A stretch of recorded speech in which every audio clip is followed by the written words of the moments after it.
This is all about preparation. And preparation is not just the physical preparation of what you do for any kind of crisis. It kind of could be anything. Much like this last week, if you've been following the news, you realize there was a water main that broke in the southern part of town, which meant water didn't get into one of the communities for a couple of days, so they were without water. Up at Briargate, a sewer pump quit, and sewer backed up into 20 homes. And so now you got a problem, right? And you just never know what, people term a crisis. Well, you never know exactly what a crisis is going to be, but if it impacts upon your normal lifestyle and your services that you're used to, either way, you're going to have a reaction to it, and it's going to cause you some consternation and a little bit of problems. But that's kind of where we're going to go tonight. We're going to go tonight under the premise that we have had a total electrical failure in Colorado Springs. We're not going to get into why that could happen or the various ways that it could happen, but we're just going to say, you've got no electricity. Now what? Okay? So what you'll see here on this slide, and feel free to take photos of the slide as we go through, is this is just going to be the order of operation. So don't hesitate to grab your camera, zoom in, and take photos. We will take the time so that you guys can capture these slides. These slides will also be posted after the presentation on the radicalresilience.health website, and the video will be posted there as well. So if you want to go back, you can certainly go back and look there. The way these slides are designed is some of them are a bit wordy. It's because we wanted you to walk out of here with being able to take the pictures and literally walk out of here with a plan that you could start to operate on. And I'll tell you right now, I'm the one who threw the slides together, but it's the brain power of these two men sitting right here that really are behind this presentation and what you're seeing here. That's saying it really nice, Pam, because that's so not true. I gave her like a bullet slide, and she created these beautiful slides with pictures and everything, including stuff that you'll see a couple of the words, you're like, what the heck is that? And I was ready with props, and she's like, oh no, I put a picture in the slide. We're good. So what you're going to see tonight is our order of operation here is we're going to start with mindset, and then we're going to move into a scenario of 14 days of preparedness in your home. Then we're going to move into talking about, do I stay or do I go? If I need to bug out, what does a bug out bag look like? What does a vehicle bug out bag look like? How do I make the decision of when to bug out or when to stick in? And what does that look like? And then from there, we move into really where we really want everyone to live, which is that longer term resilience, a lifestyle of resilience, not being dependent upon the grocery store as much as we are, not being dependent upon all of the services that we all take for granted right now. That's just healthy living. I did a video a couple weeks ago called Mental Toughness. And the more I thought about that is the fact that it's not about mental toughness. It's more about what Steve was talking about today, and that is, it's your relationship with God. And if you've got faith there, and how many people here think there's something God can't do? Well, there you have it, right? So there's nothing God can't do. So if you rely on God and you go into any kind of a situation realizing that you are going to get through that based upon your faith and your mindset, then now you're already a step ahead. You're ahead of most of the people around you because they will become afraid. And there's no reason to have fear. How many people here were afraid during COVID? Well, there you go. I saw a hand back there. You were, an honest person in the crowd, right? There was a few people that were afraid, and there was others that you talk to them, they say, I don't understand why I should be afraid. And indeed, there was no reason you needed to be afraid as long as you had your faith in God and realized the people around you are looking after you. So the mindset we're trying to promote here is the fact that we are all one community. This church is a community. And you cannot function. No man is an island. You don't function all by yourself. We've run into that sometimes. I was a farmer for a while, and farmers have a real bad habit of thinking they're just out there all by themselves. But we found out Joel Salenton's a friend of ours who's a noted farmer here in America, and we stopped at his farm and said, okay, Joel, something happens. What's going to happen to you? You're here, the only farm in the area that's working. Can you do that all by yourself? And he looked at me and said, I've been thinking all wrong. I said, yeah, you got to get everybody around you as part of the community you work with. Steve on Tuesday mornings promotes blood-stained allies. What is a blood-stained ally? Anybody here want to venture a guess on that or just vocalize it? No, because they don't want to say that. Okay, blood-stained allies. How many people here have been in the service? There we go. What was your battle buddy in a foxhole? Was that your blood-stained ally? Yeah. Why? Because that's who had your back. That's who was going to help you through the night. That's who was going to be there when you needed somebody to cover you. And that's what we're doing here in this church. Our major covering comes from God and comes down through our relationship with Him and then our relationship to each other, right down to the two most commandments, right? The God with all your heart, mind, and soul. The biggest thing is the only way we get to that level of relationship is through your prayer, Bible, and journaling. You have got to put that first. You have got to get quiet and meditate upon the Lord and allow Him to speak to you, regardless of the situation that's going on. So the more things speed up, the more things feel like pressure, pressure, pressure. Take it as a note that it's a good time to take a step back and say, Lord, what do you say? So step one, the way we act is we get into community. We were wired for community, not to be an island. And so even now, I'll give you an example. It just happened this past week. We were in a community group. And in the community group, there's people who live in houses. There's people who live alone in apartments. An elderly woman who lives in an apartment. She's amazing. But she's been through a lot in her life. She's lost her husband and she's lost her son. And so one of the things that we were talking about, as we happen to be talking about this topic coming up, is, if something happens, where are we going to go? Well, the community group leader said, well, you're coming to my house. And she goes, I could cry. I was worried about what I was going to do. So we were able to literally just talk through a plan right there on the spot that is one that will work for her and work for them, where she's not going to be a burden to them. She's going to help them prepare. She's going to that's going to be a part of her hub and her base if there's a need. And that's how we come together as community. Now is the time to come together as community. With whatever happens, the Lord allows us to go through trials. Why does He allow us to go through trials? So He can be glorified. So that we can show what love is. So we can show what light is. And so that we can bring others to Christ and make others jealous for Christ. We don't do that by taking a doomsday approach. We take that through love. Absolutely correct. And so you'll see out on each of those tables after this, some of you have already seen it, we have a sign-up sheet. All that is to say, hey, I currently live alone, or I live in a place in an apartment, or I'm here in town, but you may be a member of this church, you may not. Even if you're a member of this church and you've been tithing and you haven't, and you've moved and they don't know your new address, this is an opportunity that we're going to have that for the church. We're going to keep a list of it so that if something does go down, someone's going to be knocking on the door at some point to check on you, to come get you and bring you into the community, to assist you through that time. That's the purpose of that sign-up sheet. It's on each of the tables out there. There's an additional component. There are many wonderful people in here who have amazing assets. They live in a big house with a big yard by themselves, but they don't have the labor to really bring that property into something that can be of service, not just for themselves, but for the community around them, with growing a garden, with doing those types of things.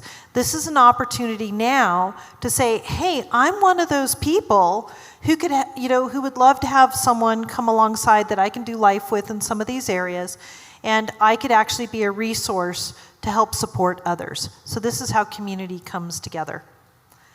So what is resilience? Resilience is spiritual, emotional, it's physical, it's financial, and it's environmental. For the purpose of this conversation today, we're really going to be focusing in on just the environmental. So with that, the first step of that is we're going to dive into the material here on the 14-day home checklist summary. and what are the things that you need for that 14-day checklist. So certainly go ahead and put your phones up there and take pictures. But we're just going to say 14 days. And so there's some water, some food requirements there, and things like that. And if we go to this next slide here, take a picture of this slide too. This starts talking more about the energy side of it and things like that. There's a lot more information that is on the website. And on the website, radicalresilience.health, there's PDF documents that you can download. And there's like over 30 of them on there with every intimate step. There's 30 documents there that you can go. It talks all about generators, how to store food. There's actually a 7-day challenge that I challenge you here tonight to do. Go home, turn off all your electricity and say, okay, we're going to go 24 hours with no electricity and see what we're missing and whether we can do that. Prepare first. Before it really happens. Don't do it tonight. Yeah. Go ahead. So with that, one of the major things is shelter. And when it comes to shelter, there's a component of security. And one of the things that we've got a great team here that is willing to help do is to help educate you on what security looks like for your home and how you can improve the security in your home. Yeah, I'll touch on that. For those of you who do have a situation where you know you need real help on making your home more secure, I've got folks that are volunteering regularly. In fact, one of them texted me yesterday and said, make sure you tell them we're here to help. And they will come over and help you. They'll teach you. They'll help set up your home that way. And that'll be another thing you can annotate down on the list if you would like that. There's little things you can do right now. How many people here have looked at what screw size is in their door latch? Most of them are like this, right? They're small. Yeah, put in some good 3-inch ones at least and replace those. Because if somebody tries to push in, according to code, doors have got to open in, which means you can put your shoulder on them and actually break them in. I personally don't like that. I like them to open out because it's a lot harder to try to break a door pulling on it than it is to try to put your whole weight against it. But the little security things you can do, look at the locks on the windows, make sure they're all locked. If you've got sliding windows, get one of those wood cut down. Dowel. Yeah, dowels. Yeah, there we go. Thank you for that word. I'm a former Marine, forgive me, okay? And right here it said stand, and I almost did it. So it's just the little things, I mean, that you can do to make sure that you are secure. Now, we're talking about the fact that there's no electricity, so you're going, well, I've got a security system. Oh, you got no cameras. You got no way to record it.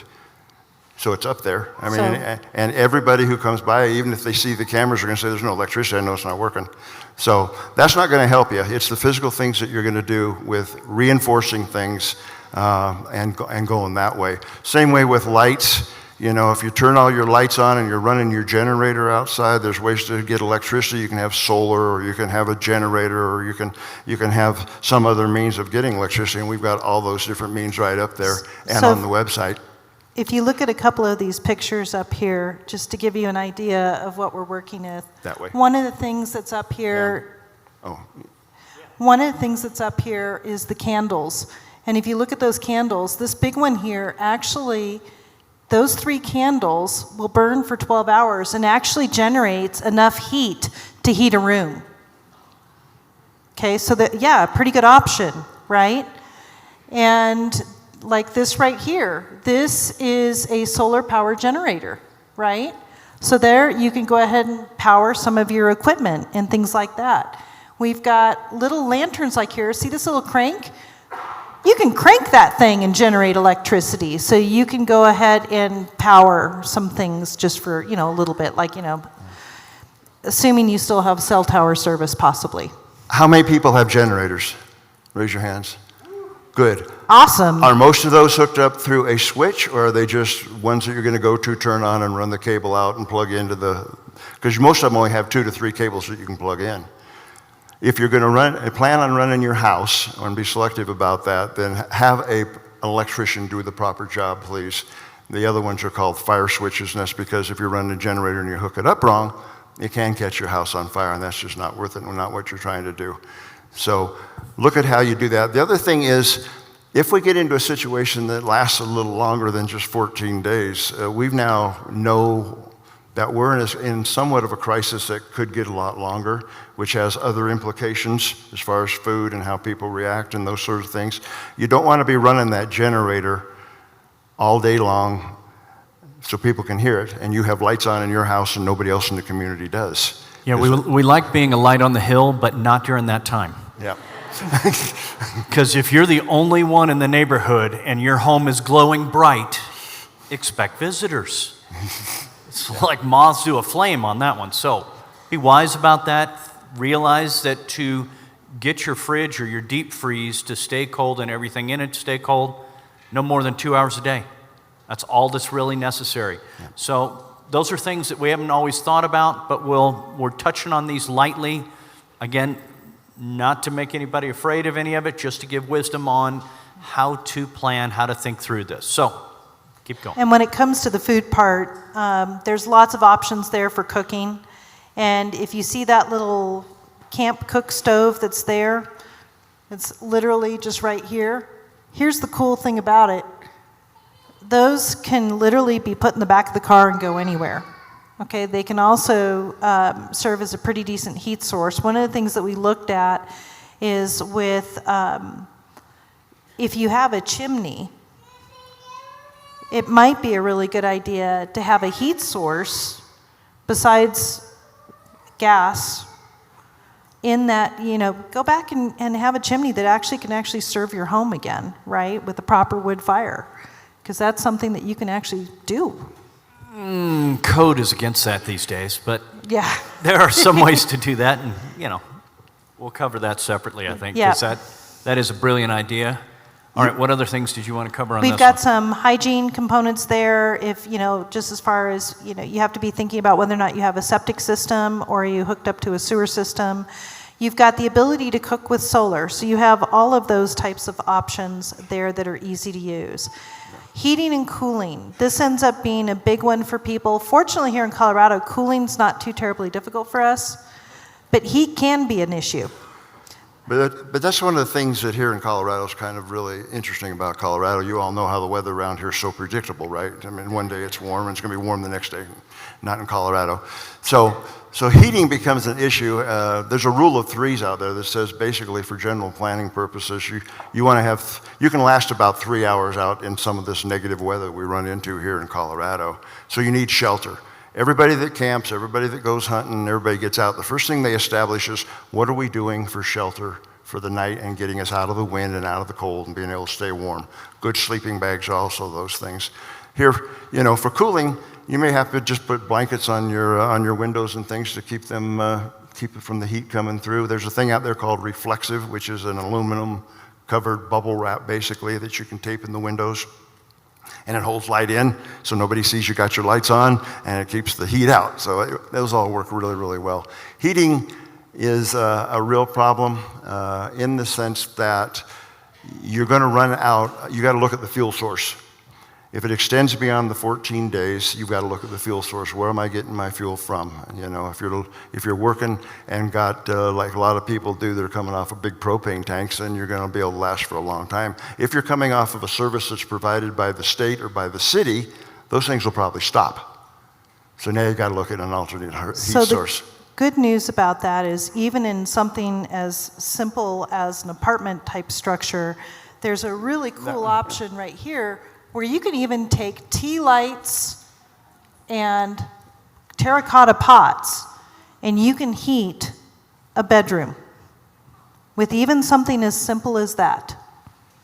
I'm a real estate agent, so I'm in homes all the time, and for years we would go into a home in the middle of winter. I've been showing homes, last year I was showing homes and it was well below zero outside. The power had been shut off in that home for weeks. It was not frozen. Mm-hmm. We were in the home. We were fine. We showed the home. We saw the home. We were in, and it got down to about 45 in the home. That's not catastrophic. So it's important to realize that 14 days, even without power, it's not the end of the world. You're going to be just fine. You just may have to dress a little heavier and put on some warm coats and sleep in a sleeping bag that's rated down to -20 and put it on your bed. And you're exactly. good. You're going to be just not fine. Difficult. Or you do what I did last year when it got to be minus 19 and everybody decided to go to town. I have 2 German Shepherds. I still stayed warm. It's a 3-dog night, brother. That's right, yeah. It was a 2-dog night, yeah. The most important thing I would say from a preparedness standpoint for most of us, shelter typically isn't too tough for us. The toughest thing really is water. And Mark is going to cover all things water here and has got his area of expertise there. Part things water, maybe some things water. Look, we're up here, supposed experts. We're here to just share with you things where we've learned, we've researched, we've studied. There are going to be 1,000 other opinions and options to all the things we're telling you. So just know these are options to keep in mind and ways to help. Shelter was absolutely number one here in Colorado. Beautiful day like today, I'm not too concerned. But when our weather turns, 3 hours, shelter is now number one, well ahead of water. 3 days without water is a true thing. Under stress, under duress, under real concern, things where you're stressed about, you're going to need a little more water. You're going to need it sooner, and you're going to need more of it. The standard rule that we've all lived by and worked in is 2 gallons per person per day. So for your household, just you, great, 28 gallons. Have that on stash, right? Multiply that by however many people you have in your household. Now, when I go hunting and camping, maybe a gallon a day. Why? We don't have toilets. It's really simple. We don't have other things that we're trying to clean. We don't have but water is essential for, yes, drinking, but hygiene and for cooking and medical. If there is any need for a medical work, you're gonna have to have water to work with that. So we wanna make sure that you have that on hand. By the way, out on my table out there, you'll see a nice big package of Costco wipes. Those things rock for hygiene, and you pull them out and you're great, throw it away, not worried about it. I burn them in the fire when we're camping. So just know, think outside the box and plan for that amount of water. Now, ways to store it are what gets more creative. We all have milk jugs. Milk jugs are beautiful, easy, cheap, very accessible. However, they break down. If you drop one, it goes everywhere, right? They blast. They're not meant for anything stable, and they're not meant for long term. They degrade very quickly. But they're great for a temporary solution if you have those. They're also really easy to transport because they only weigh 8 pounds. Now, you're looking at some of the others, the aqua bricks and the, what do we call them, water brick and aqua brick. I like the aqua brick, the one right there, if you want to point at that. Really like that. They've done a lot of comparisons on it. You can take that thing full of water and drop it, and it's going to last and be okay. They're stackable, easy to clean. But buying 6 of those in a package is about $150, and they're only 3 gallons each. That's like not even one person. So those things get expensive. You start looking at the big 55-gallon blue drum, like the one in the middle. Used to be able to pick those up for $25, $30. They're now about $75. But you can get them. Hard to move, though, aren't they? Right?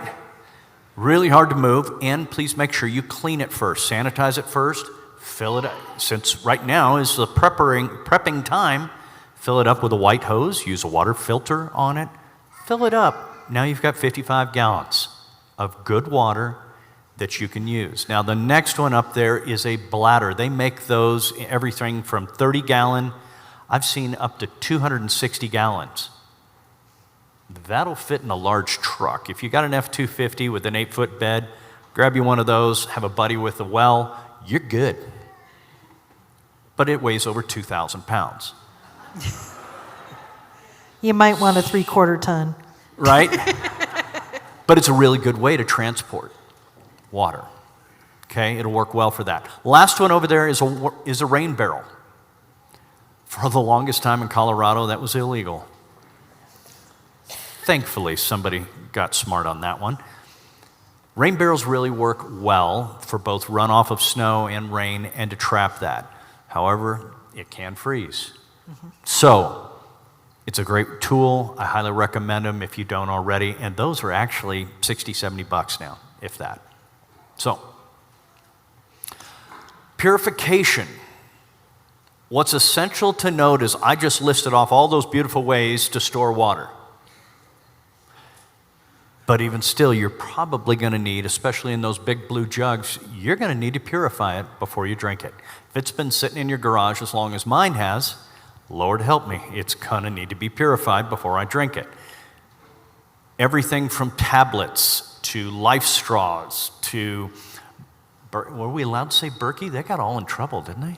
I love those Berkeys. Those are awesome. That's actually not a Berkey. It's a remake. It's Yes. a remake of a Berkey. Right. So there are really good ways out there right now to sanitize large amounts of water. Life Straw actually makes one that does 25,000 gallons, and it filters it out. Having a Sterapen to kill viruses using ultraviolet. These are all easy, inexpensive things that you can use.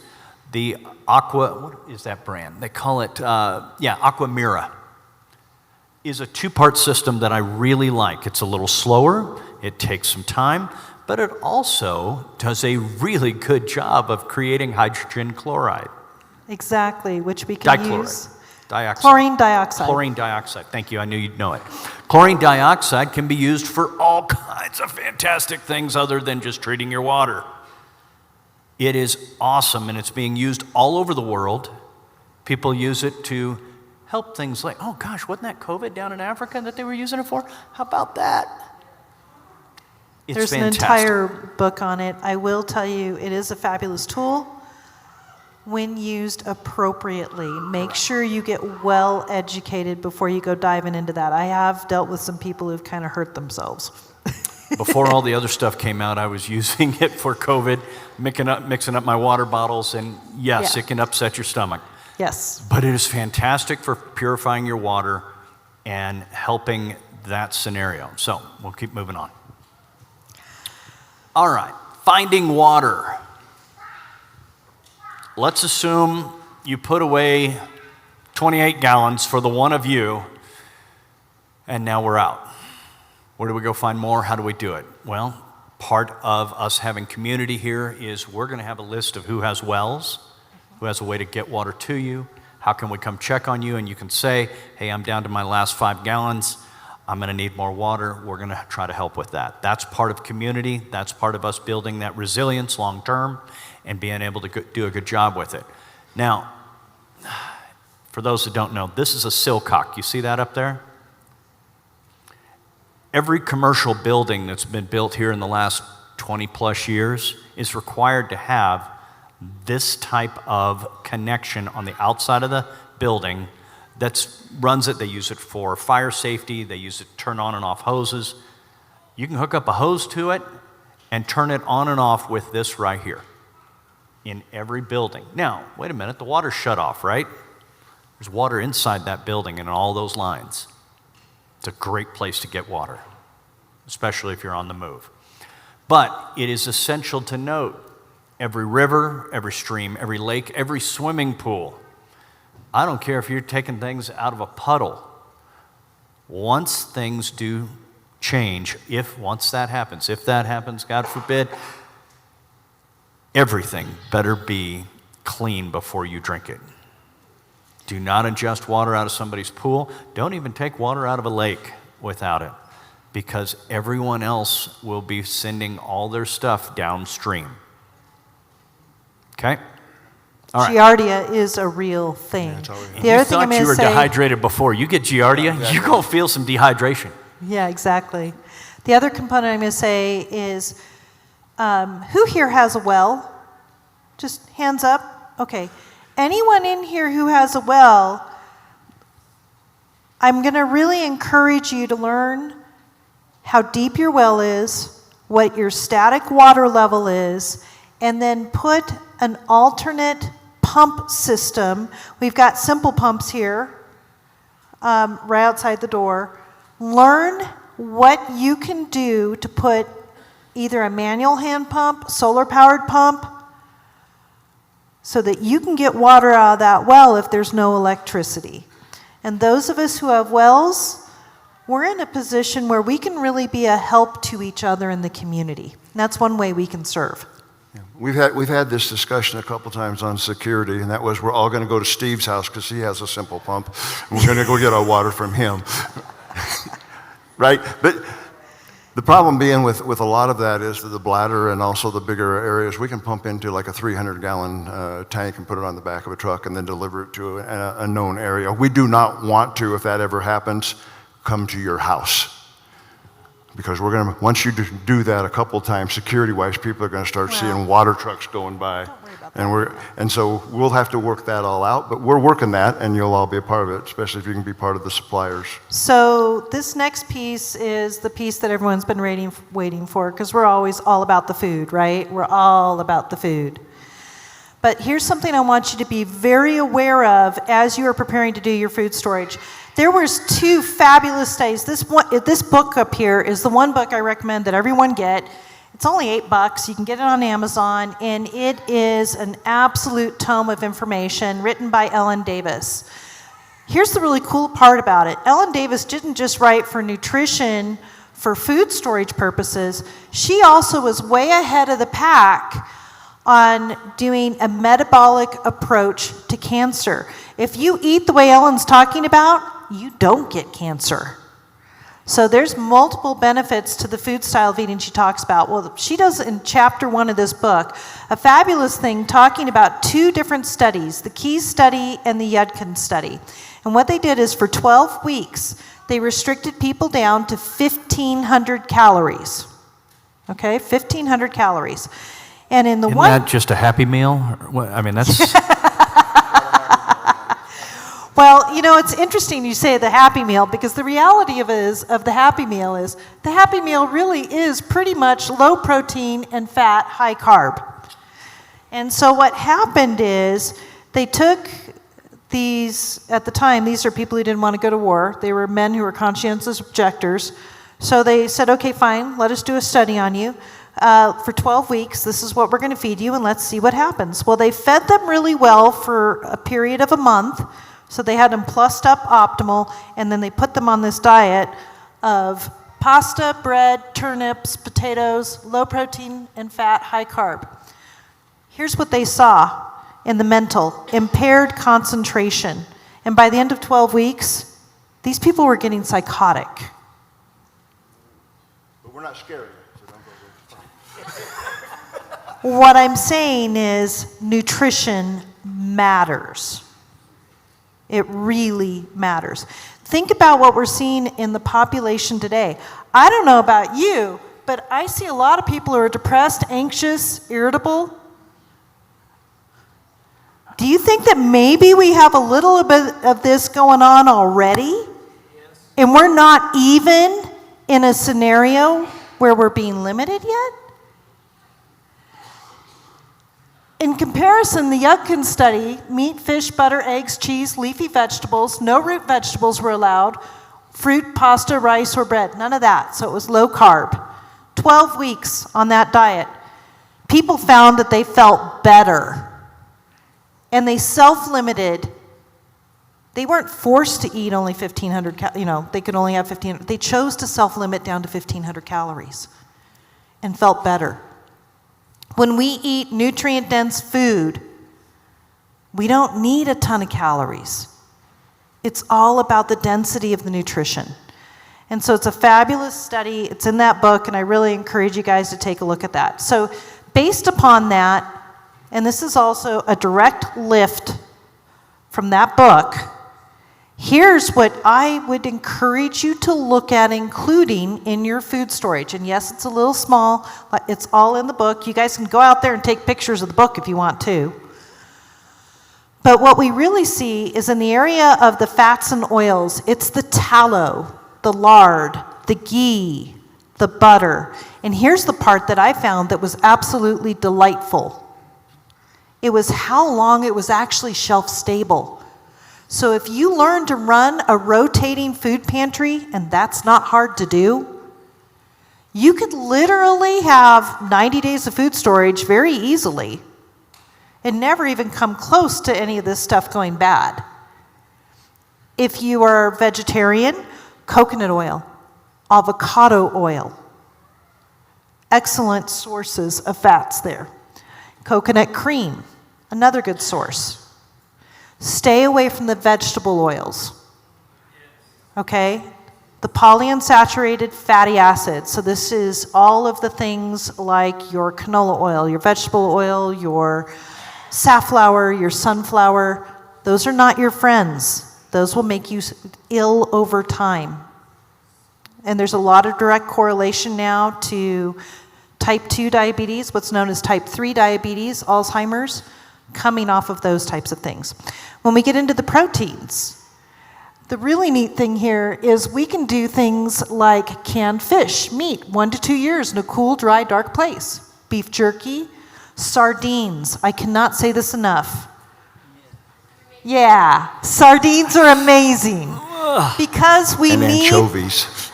the DHA and the EPA for our brains. Okay? Because especially if you're going to be going through times of, where things are cattywampus and the world looks like it's gone upside down, you'll want your brain. So there are some fabulous sardine recipes out there. I promise I'll get some up on the website, and we'll get even Mark to like it. Oh, come on. I'm liking that hard cheese, though. That looks good. And I can go for some of, the honey and the dried spices. I'm ready.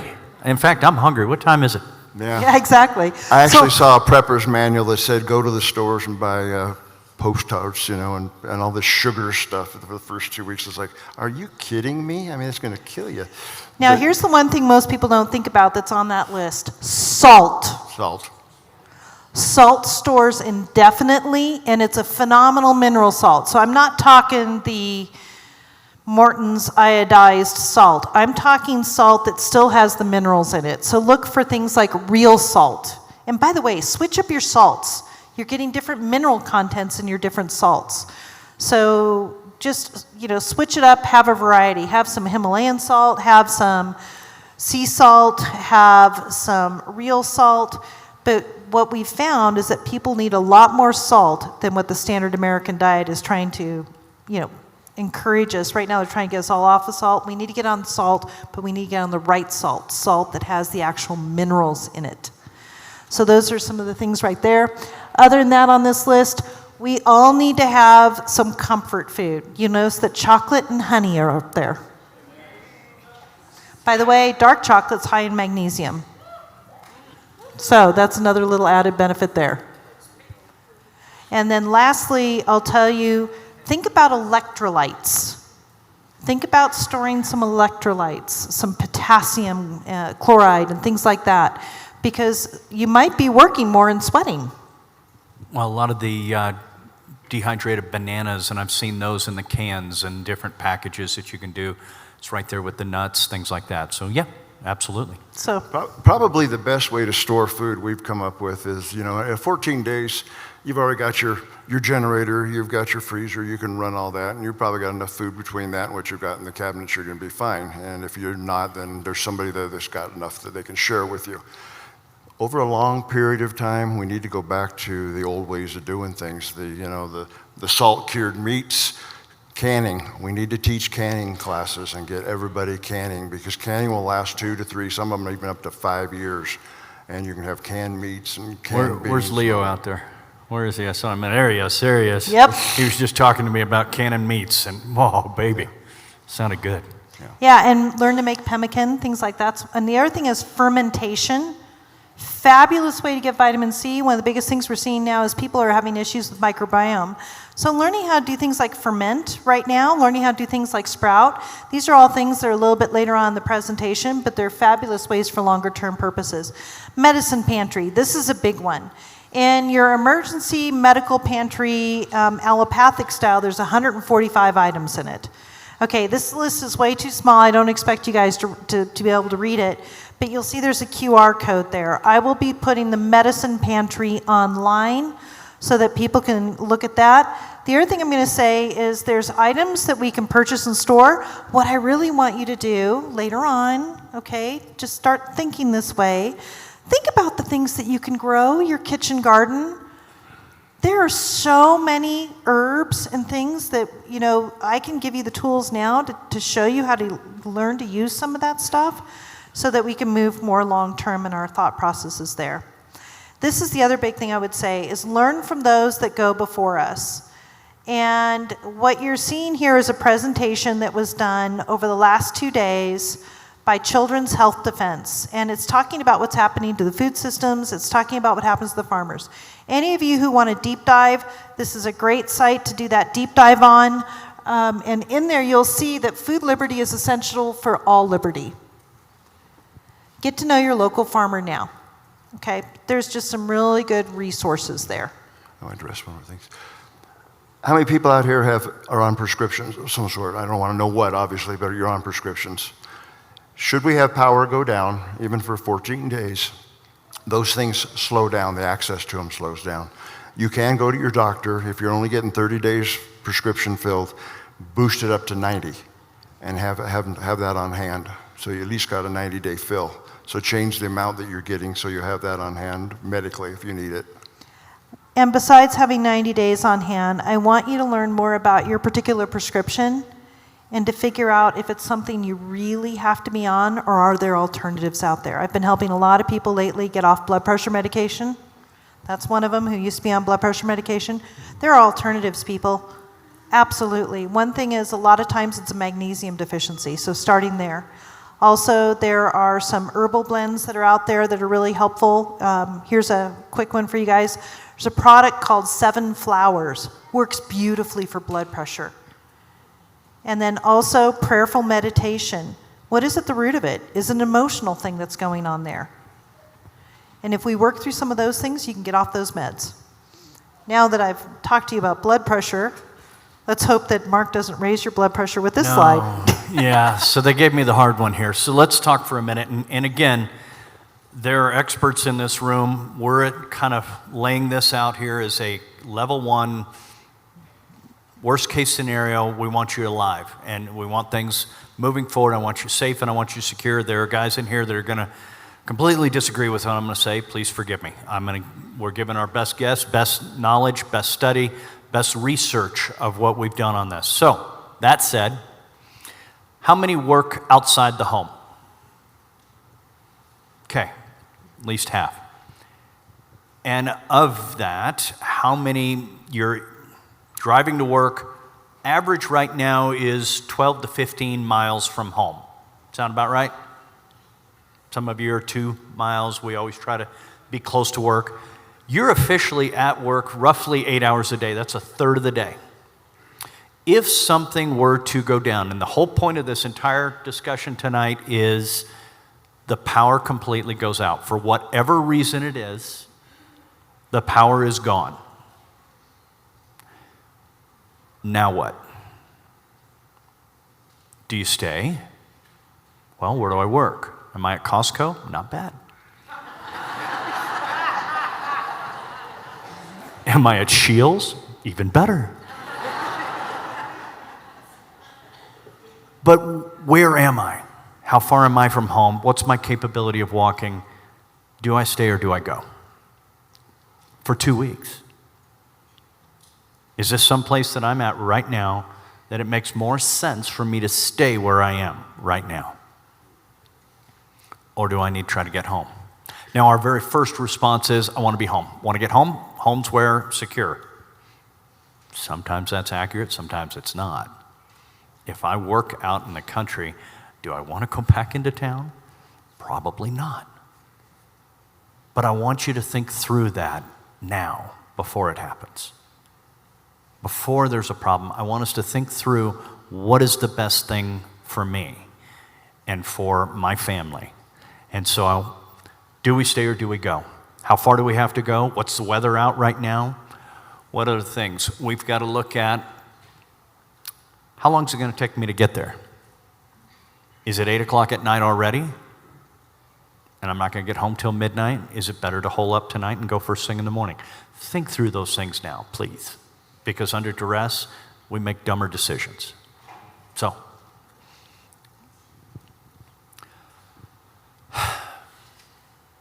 I'm we were trying to discuss through this, and we've had several meetings talking about this. If the grid does go down, let's just, all right, what was that thing, CrowdStrike, right? A lot of people got stuck in airports. Yep. Not necessarily Anybody? the best place to be. Did anybody get stuck? Not too many. It impacted quite a few, but not, I mean, it shut down things across the planet, but not everything. So the assumption why we're here is we're assuming the grid has gone down. We're assuming with that, flip a coin, with the grid going down, does our car work or not?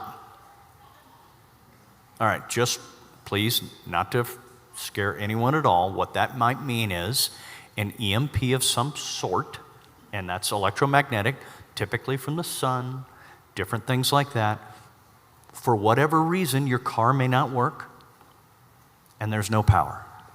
There's no way to get gas. That's what the scenario looks like. Pure hypothetical, we're just laying that out as a possible of what we're talking about. Then what do? Do I stay or do I go? Do I start walking? What do I do? And that typically, if you're at work and you're 5 to 10 miles away from home, the answer most likely is go. Get home. Sooner rather than later. And that is exactly right.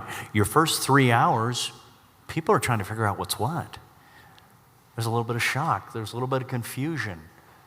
We already know. We've already thought about it. We're here tonight. We've already thought about it. We've already chewed on it. We've already made decisions. We've already made preparations. But most likely it's get going, and get going right away. Immediately account for your loved ones. One, that's a psychological thing, because if you know if they're safe, or even if they pop up on the computer and says, I'm okay, which they do these days, then that's good. But you're going to want to know your loved ones are safe. Evaluate the situation and go from there. Anybody here that's lived in Florida, and they, like during Hurricane Andrew, you know, there's mandatory evacuations and they're telling everybody to go, or they give you warning a few days ahead.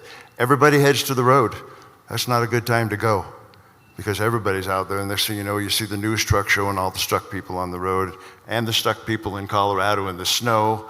So be judgmental. Make a good judgment call and see how that goes, and then go from there. One of the things I'm going to encourage everyone to do here, if you've not already done it already, and some of you guys have seen, who here's seen some of the deep fake stuff going on lately with phone calls and scammers and stuff like that, okay? This deep fake thing is going to continue to get much more pronounced, I think, as time goes on. So one of the things that'd be very valuable to do is to have a password, to have a word that you know with your family and your loved ones right now that you can do authentication. And don't say it in front of Alexa. Exactly. Yeah. Exactly. Yeah. But seriously, have that word that you know, that they know. So like, let's say you have children like Mark does. He's still got little ones at home. And so if someone shows up and gives the kid the password, the kid knows it's okay to go. But other than that, they don't go. They don't go, and my daughter knows there are 3 options that she's to follow, and that is the only options, period. She knows exactly where she's to stay. She knows where I'm going to go first, where I'm going to go second, where I'm going to go third. She knows what people she's to go with, if at all, and she is set on that. There and you I've go. already cleared it with those people to say, I know where you live, and I know you're this far from their school. She's coming to you, because I know I can trust her with them. These are conversations we're already having. On our website at radicalresilience.health, I've got I did a whole video. I have my own production center. I did a video on should I stay or should I go? And part of that also is the fact that at times you're not given a choice. You're told evacuation orders, and you're told to evacuate, and then you need to go. And I've run into people who are like, well, something happens, I'm just going to go. You know, it's an automatic blanket statement, I'm going to go to the mountains. Wherever you're going to has to have everything you've got to have here. So one of the great things about that is if you have your vehicle go bag, Yeah. which And so the go bag is the go bag that's in your car, the one we're talking about here. This is your vehicle go bag. Now, we're all in Colorado. We're used to having some sort of supplies in the car, right? Mom told us, got to have water, got to have an extra coat, got to have some hiking boots, right? We all know that. You might be spending the night in your car, right? That was always a thing. Well, now we're talking a different scenario.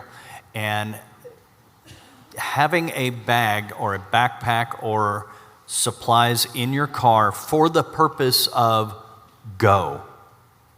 Now, I have 2 of them out there at the far table. I have a list out there for you that's all of these items, and it's a checklist of what I would recommend at the minimum that you have in your go bag, in your car, or wherever it is you are for work, so that you can go and get back to that safe and secure place that you have already set up with your family and loved ones. With that needs to be something that you can easily carry. Obviously, it needs water, shelter, medical. All of those things are on the list. Please stop by. I've got the last one down there. I'll show you what I built for my wife, what I have for me. My son has a whole different one because he can carry more than I can. The other thing with the vehicle go bag, and the one thing that's a big difference between that and your house bag, is also having those little extra things that can help make your car run. You know, like the jumper cables and stuff like that. Those can be helpful in there too. What we've covered today, has really been the 72 hours and the 14 days. Okay, we're really not going to get into this next component of it, but let's say you hit the 72-hour go bag, the 14-day go bag, get through those 2 markers, right? But once you get through those 2 markers, stretch it out to 90 days. That's your next marker, is to go from the 14 days into the 90 days. Go ahead and hit the 30-day mark first, high five yourself, go for the 60, high five, and then go for the 90. And then once you've hit that 90-day mark, that's when it's time to really start looking at how to live that optimal lifestyle and how to move into resilience there. And this, again, goes back to the mindset. And Joel Salatin is literally someone who lives this lifestyle and has for multiple decades. And it's beautiful, not having to rely on the grocery store so much and being really able to grow the food that is best for you. The earlier slide I showed you, there's some things that are going to be happening, proposed to happen, and already happening with our food supply. Case in point, there is now a bird flu vaccine that is being field tested in dairy cows. Field tested. Never tested in the laboratory, field tested. Oh, and they're not pulling the milk. So your commercial milk that you go get at the grocery store as of August 28th could actually have the bird flu vaccine in it. Oh, good. Isn't that nice? So there's things that are happening right now with our food supply. By the way, if you don't like the things that are happening with your food supply, follow Robert F. Kennedy, who has recently come out with Make America Healthy Again. So if you'd like to see things change a little bit, you may want to think about what it looks like for the next administration.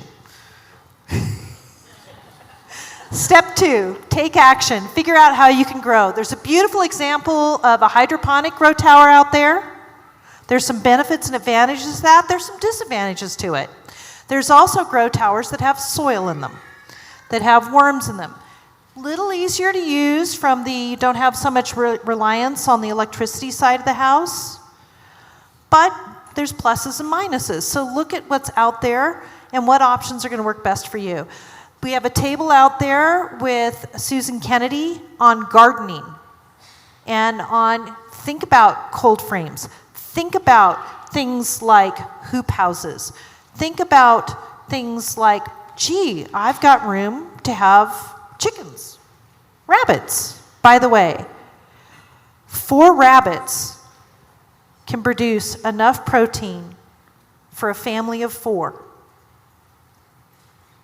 each year, and because they reproduce so fast. I did. I read that 4 rabbits, they have to be male and female, right? Depends who you talk to. Just checking. I actually have had people ask me if they can raise chicks from hens with no rooster. Oh, my Lord. That's why I had to joke about it, because that does. But they do. 4 rabbits will produce 200 pounds of meat Yes. in that 1 year. Yeah. So start thinking outside the box. Like we've been saying, this is just a level 1.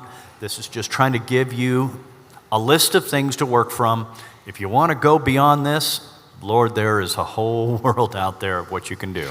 And that's where we get back to this radicalresilience.health website.